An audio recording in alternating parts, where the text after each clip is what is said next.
Estudo do Antigo Testamento. Daniel 3. Valfredo Pereira. Roberto Lenci. José Batista Pereira. Que caracteriza um remanescente fiel é obediência e todo o discernimento dos pensamentos de Deus, em qualquer época isso. E fidelidade e obediência é aquilo que acompanha o crente.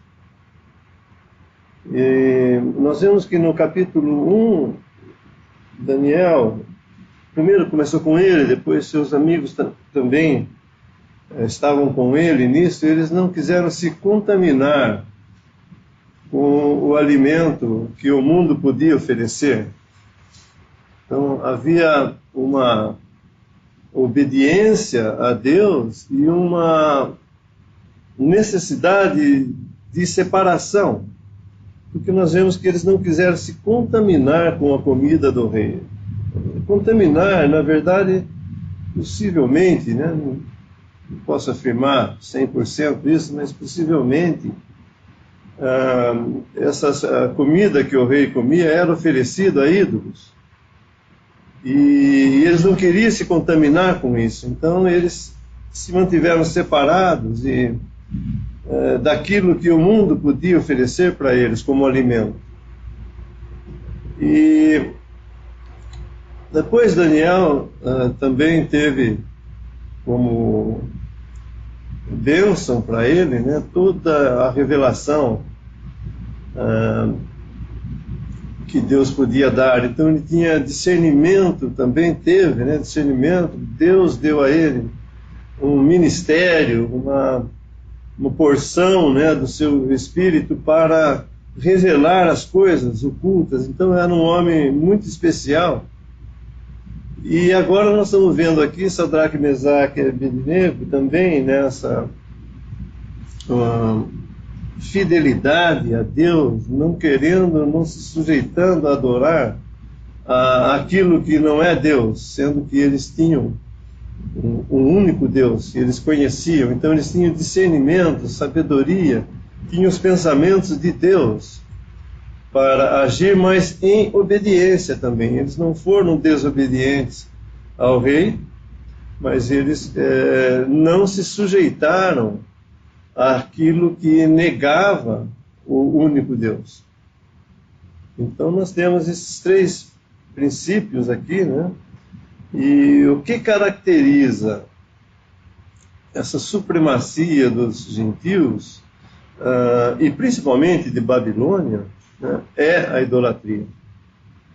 Então esse rei que Deus tinha instituído e Deus tinha colocado Nabucodonosor como cabeça desse império e cabeça desse império dos gentios que vigorará, né, até que Israel tome posse novamente desse lugar.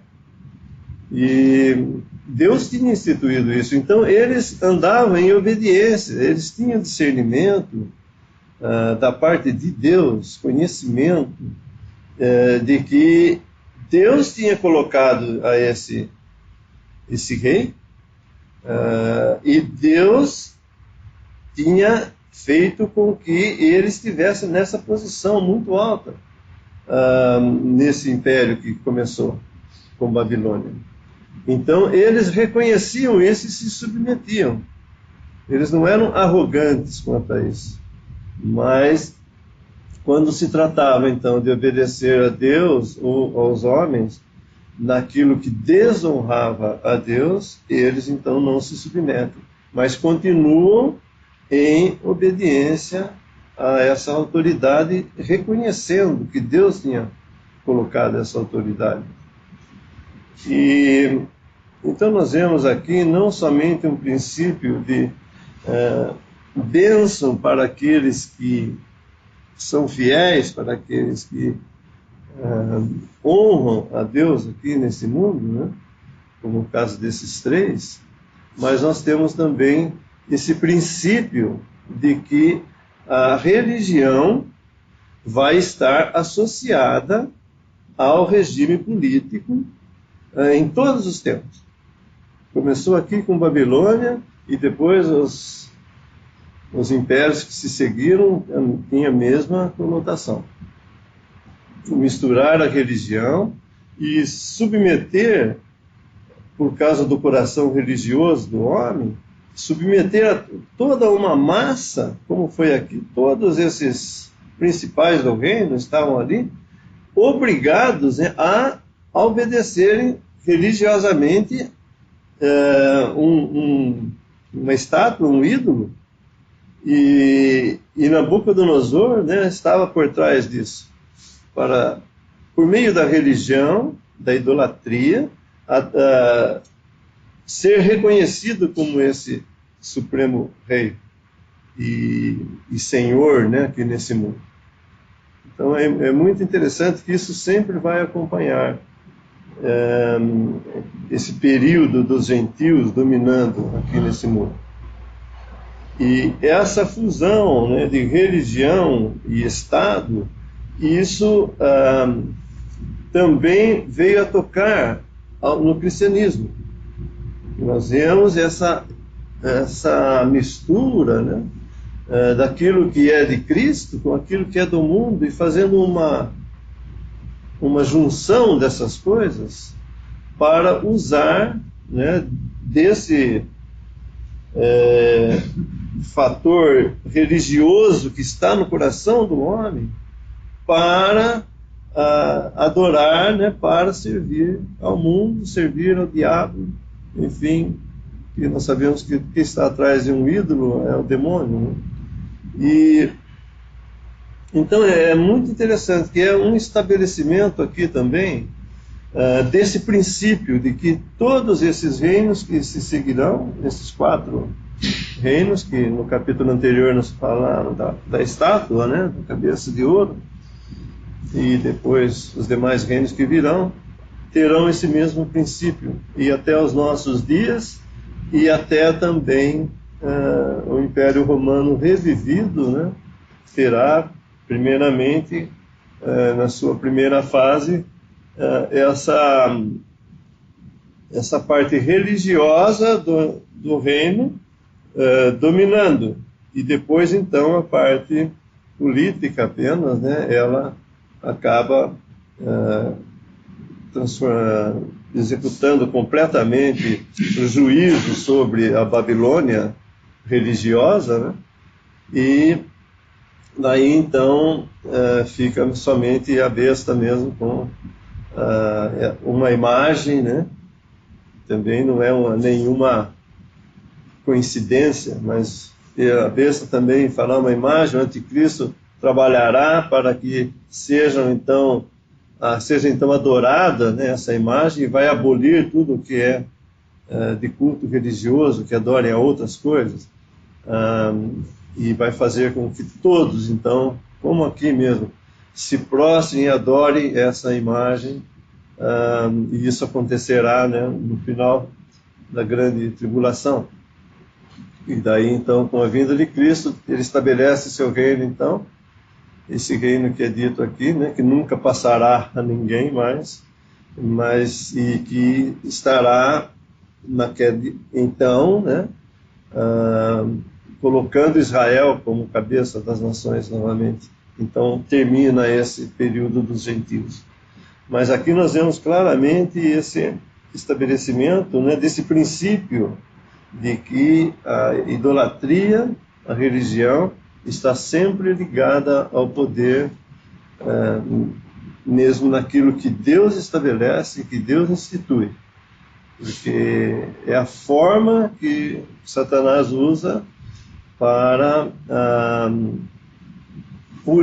reunir a todos fazendo como se fosse uma unidade, né, mas uma união de todos para adorar essa imagem, e as consequências disso são sempre, né, desastrosas.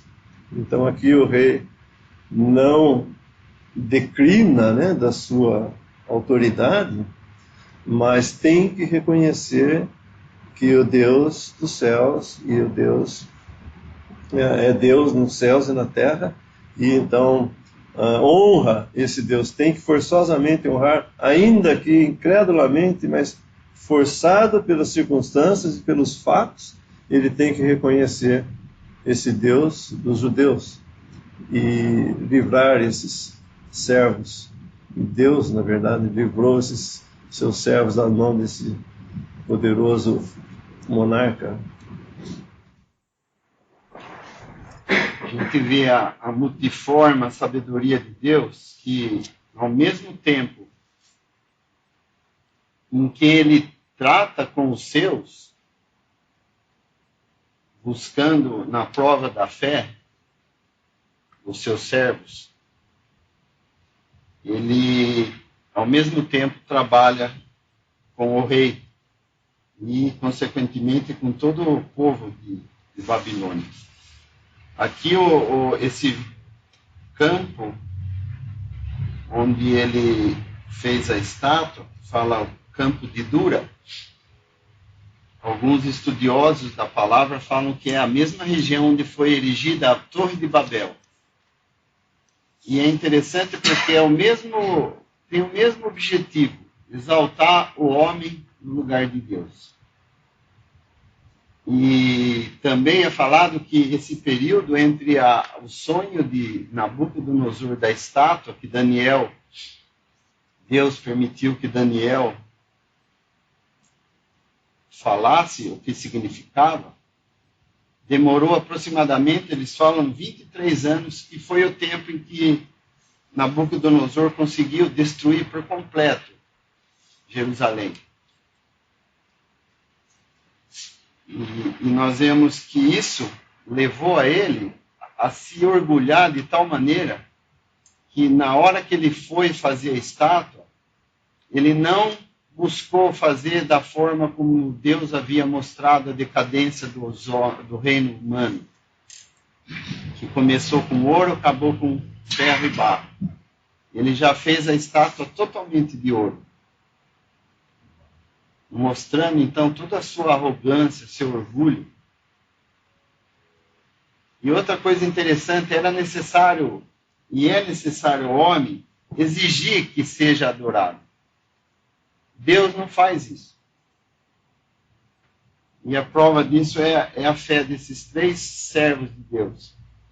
Porque eles dão um testemunho tão forte, tão fiel, que mesmo sabendo que Deus era poderoso para os livrar, eles não sabiam se Deus os livraria. E eles falam claramente isso para o rei, quando o rei fala: e quem é o Deus que vos poderá livrar das minhas mãos? Então daí eles vão e dão o testemunho, né?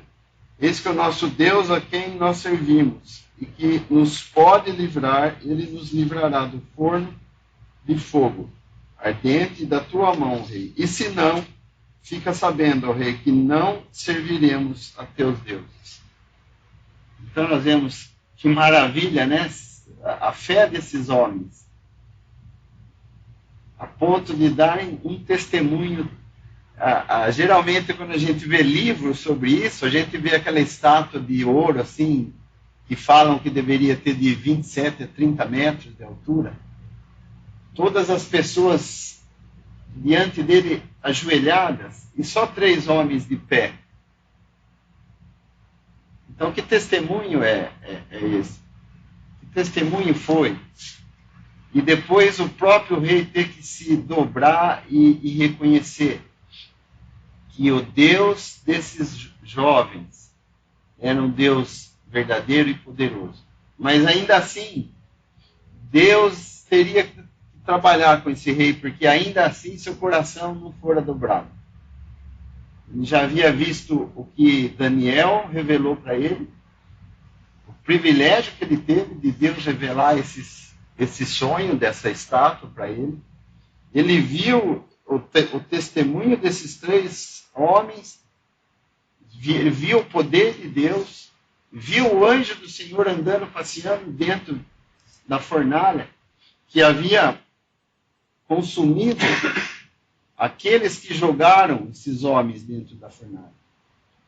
E nós vemos que a única coisa que aconteceu foram suas amarras terem sido queimadas, soltas, e eles passeando dentro da fornalha. Isso nos fala em figura do remanescente fiel que vai passar pela tribulação. Embora com grandes provações, seus corações serão consolados e confortados,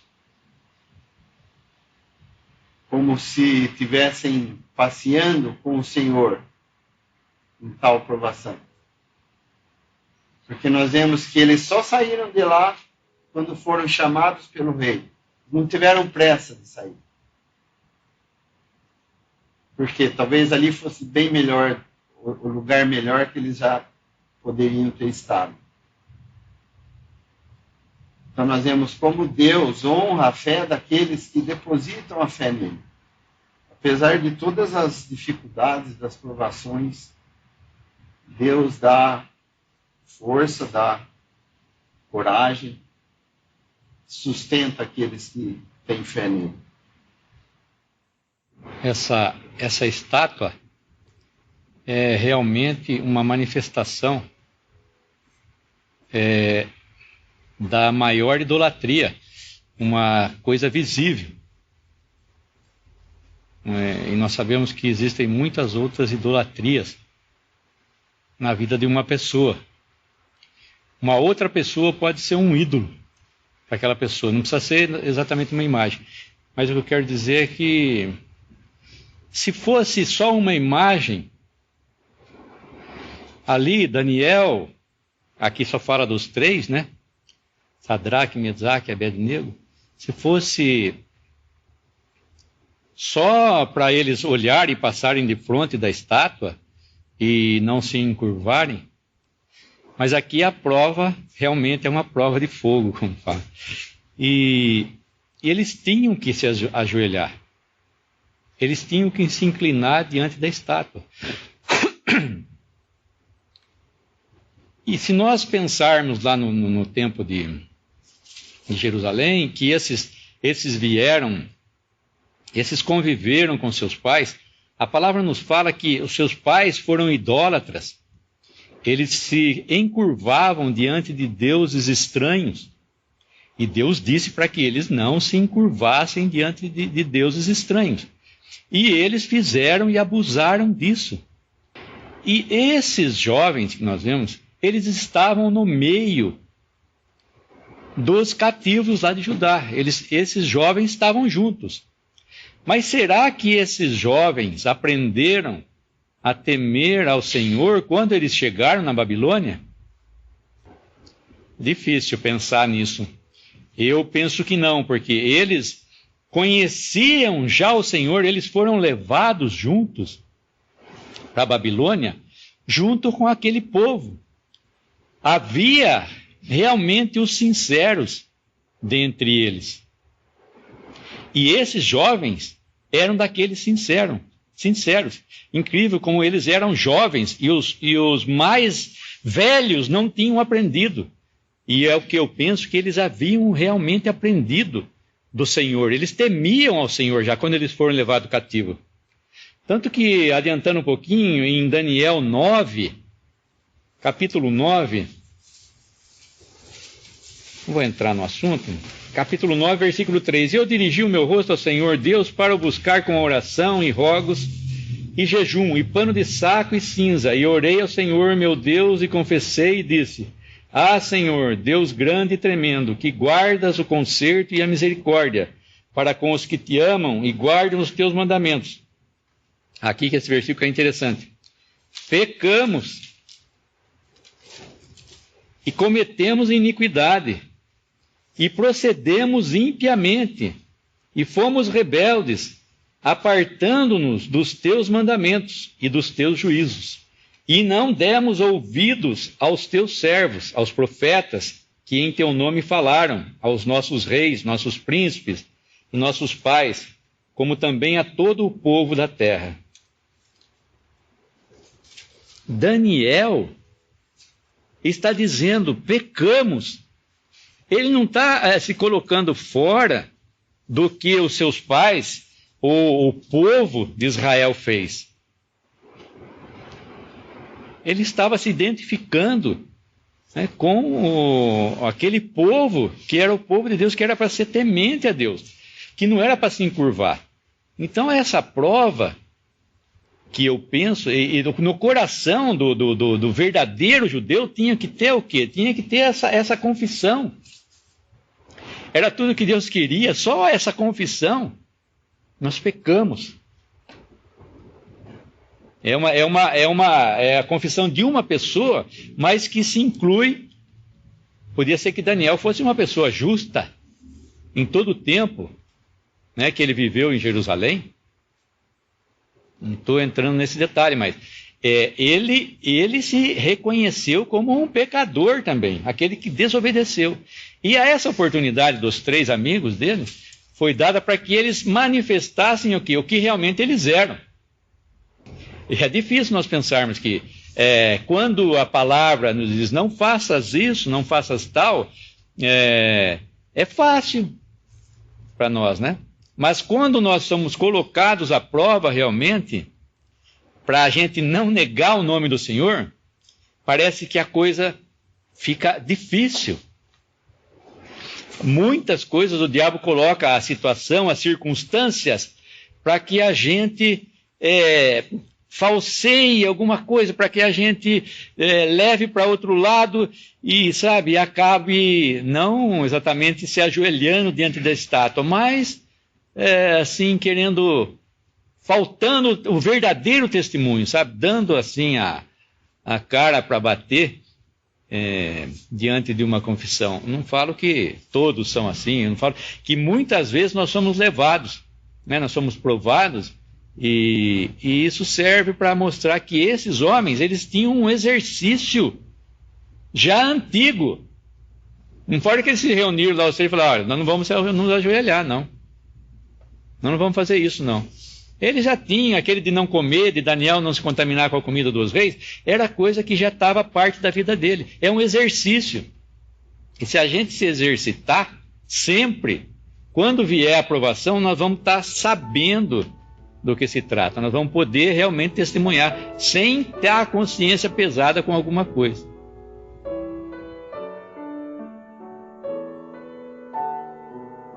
Visite respondi.com.br. Visite também 3minutos.net.